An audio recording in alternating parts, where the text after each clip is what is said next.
Well, hello. It's time for another exciting episode of Pens in Use. This is the show where I talk about the fountain pens and inks I've been using throughout the week. So let's dive into it.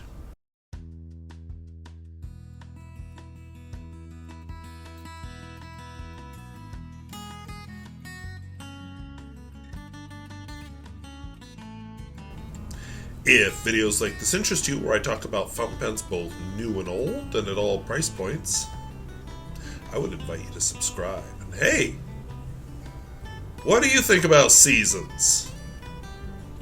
Well, let us know down in the comments. Talk about that after the pens. But first, let's look at some pens. So these are the pens I've been using this week from left to right. We have the Lamy 2000, Vintage Aurora 88, Noodler's Konrad, Parker 45, Senator Regent, Esterbrook J pen, and a Kaweco V14S. As always, we'll be doing this in our seafood-flavored Cognitive Surplus Theory Notebook. So, the first pen is my Lamy 2000. I apologize for the lighting. There, that helps a little. I do apologize for the lighting. I'm having a camera issue and not on my usual camera tonight. Didn't charge the battery. So, this is the Lamy 2000. She is back in service after taking a well-deserved winter break. Now filled, as she should always be, with a black ink, because I enjoy having it filled with black ink. So, the Lamy 2000. Fine nib, and the ink is Parker Quink, not washable blue, black. Do a little swatch here. So this shows verticals, horizontals, and obliqueness. So I think it's filling in nicely. It's not particularly an oblique nib, but a nice nib. It's a writing pen. It's not a, oh, this is so fun type of pen. For a sketch, let's try to do a Bauhaus thingy, because it's a Bauhaus type pen. So one of the things you'll see with Bauhaus design is they'll do a lot with word art. So there's a BA, because this pen is absolutely BA. Yes, that does stand for bad apples. Alright, the next pen, before I get myself in trouble with the censors, my Aurora 88. There she be.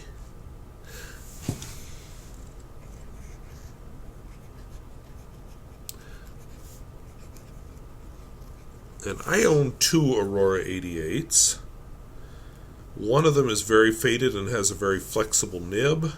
This is not that pen, but man, is it doing well. So we have Sailor, Jentle, Sky High in it.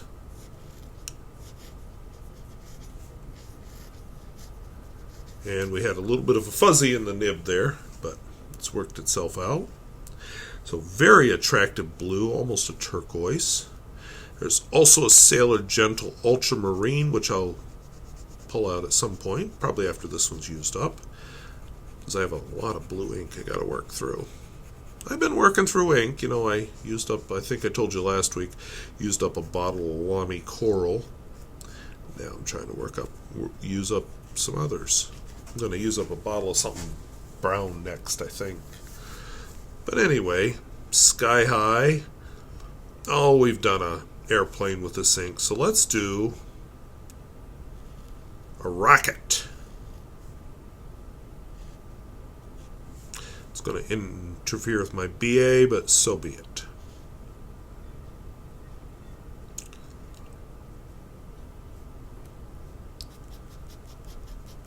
Because we're going sky high with this ink. Takes off like a rocket. Or something like that. Alright, next pen. We have a Noodler's Konrad with the lovely ebonite finish. And a flex nib. Because I'm going to be doing some flex stuff here in a couple of weeks. So, oops, I almost wrote not Lamy. Noodler's Konrad. Railroading a bit there. The ink is Monteverde. Canyon Rust. See, if I slow down when I flex, it works a lot better.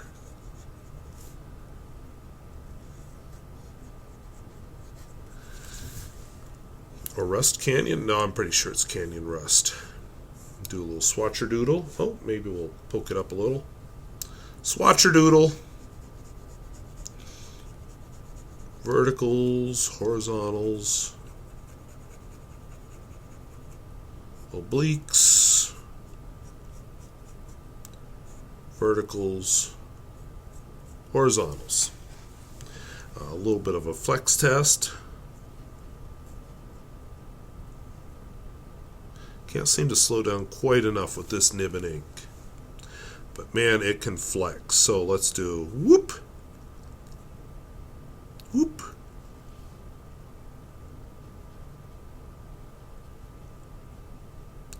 Let's do somebody flexing. I'm tough.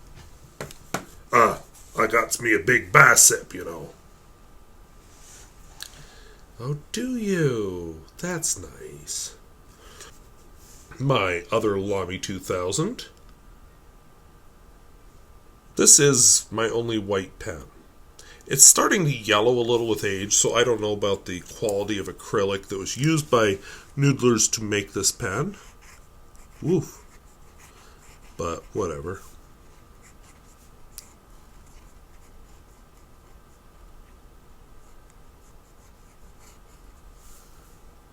So this ink is one that's been sitting here. I've been meaning to do. I wanted to do a series of videos. One ink, 8 pens or something like that. I don't enjoy doing ink videos. I never did it. I finally decided, you know, you're never going to do it. So let's use this ink up. So here I am, using it up. Uh-oh, I might be in trouble. Is he going to draw another failed map of Australia and lose even more Australian subscribers? Don't know. We'll find out here in a moment. This is a very pretty ink, though.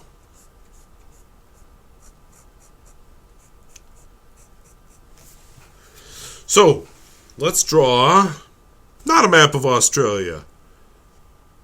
What's a shrimp look like? I don't know. Let's not draw a shrimp. Let's draw a barbecue. Let's draw a really fancy, expensive one that I will probably never own.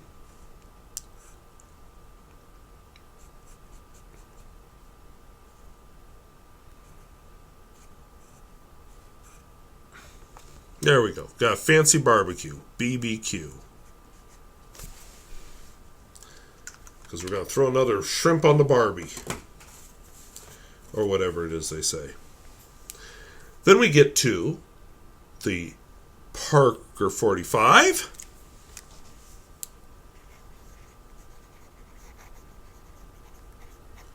This one is I think it's a fine nib.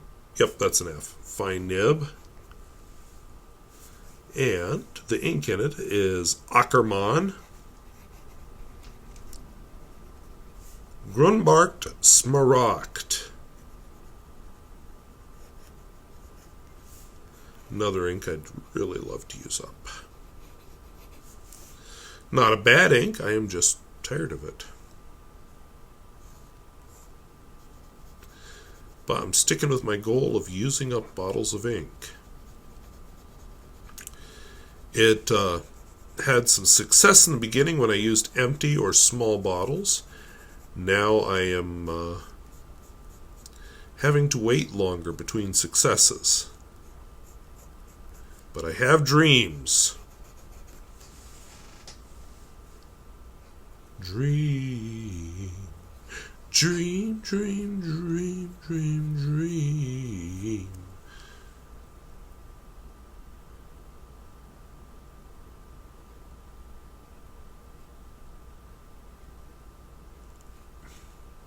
If you can't tell, that's an empty bottle of ink.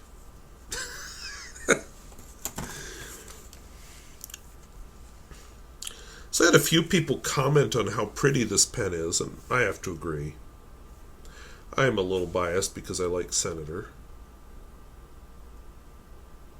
But very pretty finish. I actually did a giveaway a few years ago of a Senator Regent, but it was black.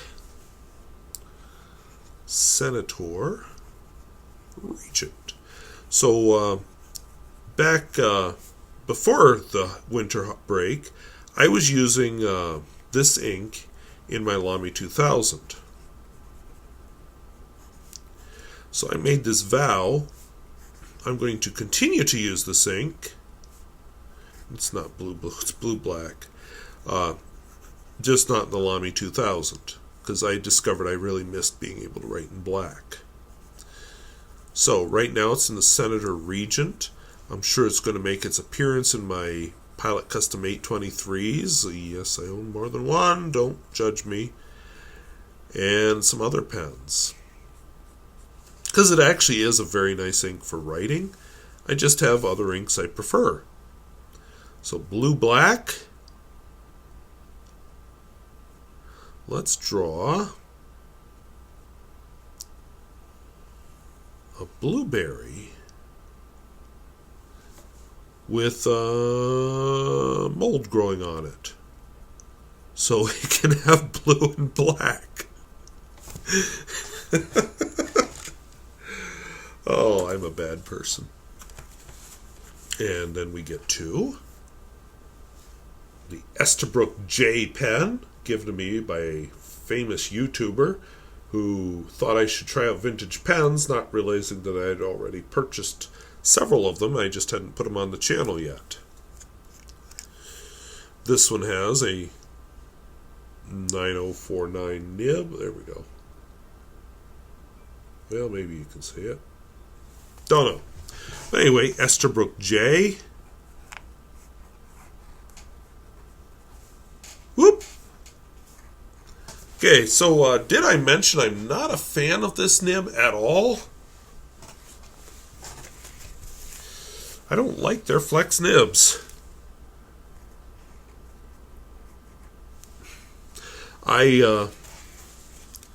When I bought this one, I was so disappointed.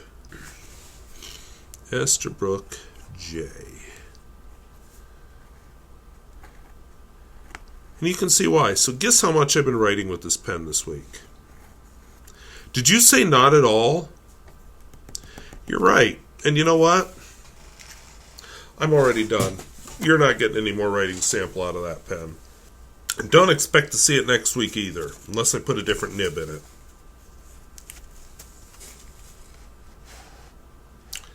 Alright. Luckily, I knew that was going to happen, so I'm going to close with a palette cleanser.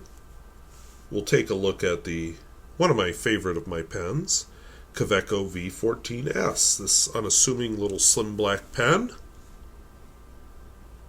does a wonderful job.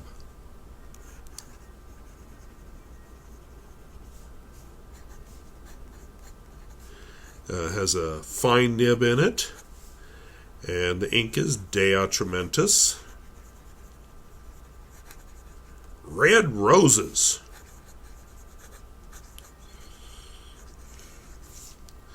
Do a little swatch. I enjoy the color of this ink. I could take or leave the scent. Probably leave. But the color is primo. Just a very attractive shade of red. not a flex pen, but it doesn't have to be. Sometimes you can have ordinary biceps, even if you're trying to make a muscle with your weirdly deformed hand. So there we go. Those are the pens and inks I've been using this week. All right, so those are the pens and inks I've been using this week. I got to thinking about seasons because it has been an unseasonably warm winter so far. Earlier this week, I was enjoying 50-degree weather. I was walking to school and home from school, sometimes in above freezing weather. That doesn't happen in North Dakota. It shouldn't happen. But it's happening this year. And it got me thinking about winter. So, there. Now I'm pointing to them, sort of. So, you can see I have lights up still. I actually had a comment about them. Hey, Christmas is over. Okay. Yeah, Christmas is over, but my lights are still up. Because you know what? January, and especially February, I just need a little sparkle in my life. Because in a normal North Dakota winter, it just gets so long and so depressing that I want some sparkle until I can get some hope. So I want some sparkle up because it just gets long. There is some actual science behind that. There's a disorder called seasonal affect disorder. People just don't deal with that long darkness, and it's even worse in the northern and extreme southern areas where you might not have any daylight, or you may only witness daylight through your classroom window as you're working, but you walk to work in the dark and you walk home from work in the dark. There are places where it is dark 24/7. Then the other side of that is then it's light 24/7, and when are you supposed to go to bed? But on the whole, seasonal affective disorder, there's some people go into depression in the winter. I don't. I've always enjoyed winter. I might be annoyed, I wake look out my window right now if you want. You can't, but if you look out my window right now, the snow is coming down horizontally because the wind is absolutely howling. And I don't care. I'm in a nice warm house. And more importantly, I have things here in the winter. My sparkly lights. Winter is a time when I can spend more time reading. Winter is a time when I can pursue my indoor hobbies. I'm more likely to do my writing in the winter. If I get a nice day in the winter, it is a gift, and I will darn well spend part of it outdoors. I can enjoy the beauty of winter. I recently posted on my Instagram some pictures of hoarfrost. YouTube, do not edit that. HOAR, not the other kind. But some hoarfrost around my house and my little free library. Kind of enjoyed that. It was very sparkly and very pretty. I might even see if I have some dash cam footage from that day. Sorry, I'm seeing dust on my glasses. I might even look if I have some good dash cam footage from that day. I gotta be careful, where I took the footage because personal identity and all that, but I enjoyed that. You don't get that in the summer.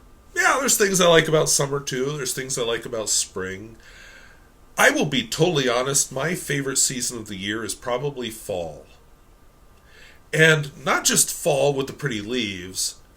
What I really like is the late fall, when winter hasn't quite kicked off yet, but fall is definitely over, and it's just kind of those dark days.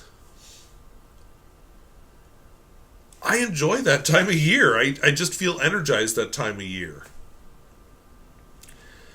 So I think part of enjoying the different seasons is having hobbies that work in all seasons. I'm not gardening right now. surprise, that horizontal snow kind of puts a damper on the gardening thing. I might think about the garden, I might plan, I might look at a garden catalog or something and drool a little, but I'm not gardening. Doing a lot more writing. Also working, because I have a job and stuff, and my job is heaviest in the winter, spring and fall. But, I have something every season. When we have our fountain pens, that's a something. You can journal, you can write, which I see as two different things because I'm viewing writing as actually creating something for possible public consumption. Journaling is totally personal and all for oneself. There is reading. There is restoring fountain pens. I've got a typewriter downstairs I'm working on restoring. I may have more than one downstairs I'm trying to restore, but let's not talk about that. I'm starting to feel like that may be a hobby that is more likely to happen when I'm done teaching.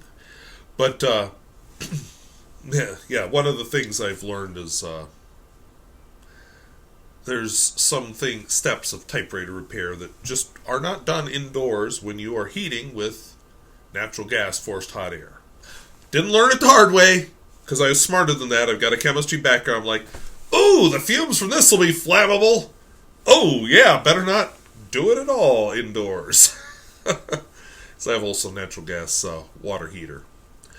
So, but anyway, back on topic. There is just so much joy in each season. Joy of spring. Everything is beginning afresh. You're like, oh, winter is over. Ooh, look, something green just came up. And, I could feel the garden. It's too early to plant the garden, but doggone, I can go out there and work the soil. And then, late spring, early summer, you're planting, and you're like, oh, the new life that I'm going to bring forth. And look at the baby animals out there. And then summer, you get to, bake. Summer may be my least favorite season, even though it's my time off from work. But in summer, besides baking, you're also starting to, oh, look, I have crops in my garden. I can eat fresh stuff. I can go do things. I can enjoy life. And fall, you're like, yeah, now I'm going to enjoy the rewards of all the hard work and start putting away for winter. And winter, you're, again, enjoying the rewards of hard work and, finding different pleasures. And what I'm trying to say is, all the seasons have their joys. And part of fighting that seasonal affective disorder, I think, is finding those joys. The biggest time I get affected by season, two biggest times. One of them is the extreme hot days in the summer. They just kill me. I just don't want to go out there and do anything on those days. Do have air conditioning at home. That helps. The other one is blizzards. When I can't get out. I want to get out, but I can't get out. And I just, for multiple days, stuck at home. I'm not going to starve. I've got water. I've got food. I might be in trouble if I don't have electricity for too long. But I'm basically able to feed myself. I always make sure I have a stock of food. And kind of what I enjoy about those blizzards is, don't bother going out to shovel, except maybe around the intake and exhaust from my furnace, because, you could die if you don't take care of that. But other than that, I just let the blizzard rip, and I know I'm going to have a cleanup afterwards. And I hate that, I dread that, and after the cleanup is done, what a wonderful feeling of accomplishment. Look out there, see that fully shoveled driveway, that fully shoveled front walk, that fully shoveled, couple of feet over to my little free library. That is satisfying. I did learn the hard way a few years ago not to shovel the last feet of my driveway until the city plows the streets. Because I had this horrible, horrible experience where I shoveled, I'm all proud of myself. I I beat the city. I got out there first. And the city came along, plowed, and then I went out thinking, well, I'm going to go grocery shopping now. Finally, after 4 days of blizzard, I can go grocery shopping and replenish my supplies. Oh no! Because the city here, they have two vehicles. I can't remember the order they go in, but one is a road grader that comes through and throws the snow. And then there's a truck, I think the truck is second, that follows and throws the snow way back. So it threw it all under my car. And if you know how snowplows work, they pack that stuff tight. So it was packed tight under my car. Yeah, my car wasn't going anywhere. I shoveled all around the car, shoveled all that hard-packed stuff out from around the car. Still couldn't get it off from what was shoved underneath it. I spent over an hour, might have been 2 hours, on my belly with the shovel under the car, pulling that stuff out. I bet it was 1 hour. Let's not exaggerate this story. But on my belly, dragging that hard-packed stuff out from under my car. It was awful. I finally pulled out, and the car does one of these, and got out into the street. So when I got back to the house from grocery shopping, I parked it in the street, and then I went back and shoveled the driveway properly, again, to get the rest of the hard-packed stuff out. And ever since then, I will not plow the last few feet of my driveway until the city does, because I don't ever want to go through that again. But it makes me think, the people who don't have a driveway, who are forced to use on-street parking, what do? The city just comes along and buries your car. Oh, gotta go to work. Nope, never mind. Gotta shovel out the car. I mean, I'm lucky I don't have to drive to work. I don't drive to work. I never drive to work. But, what if I did? So, I have a driveway. I'm lucky to have that. I recognize that. It's kind of a privilege. But I guess to wrap all this up, I just want to say I had a totally different topic in mind for tonight. And then shortly before I went to film, and I am filming not with my usual camera, looked out the window at that snow coming down horizontally. I just thought, that really doesn't bother me. I like winter. I enjoy winter. Maybe there's something wrong with me. I don't know. But I think it's important to find joys and hobbies in every single season. So, what do you like about winter? And there's nothing wrong with having a favorite season. Do you have a favorite season? And I'll be honest, I can't imagine living in a place where I don't get winter. I enjoy it. When I retire, my fantasy moving goals, which will probably never happen, are all to places with 4 seasons. I like having the change. It's beautiful every day of the year here. I don't want to live in that world. I want to live in the world where, well, that was a crappy day, but I got to do this stuff indoors. And then the good days are so much sweeter. So anyway, I want to thank you for watching. And if videos like this interest you, where I talk about fountain pens both new and old and at all price points, I would invite you to subscribe. And hey, do you have a favorite season? What do you enjoy about the season you like the least? Help people out. Let us know down in the comments. So I want to thank you for watching. We'll talk to you later. Bye-bye.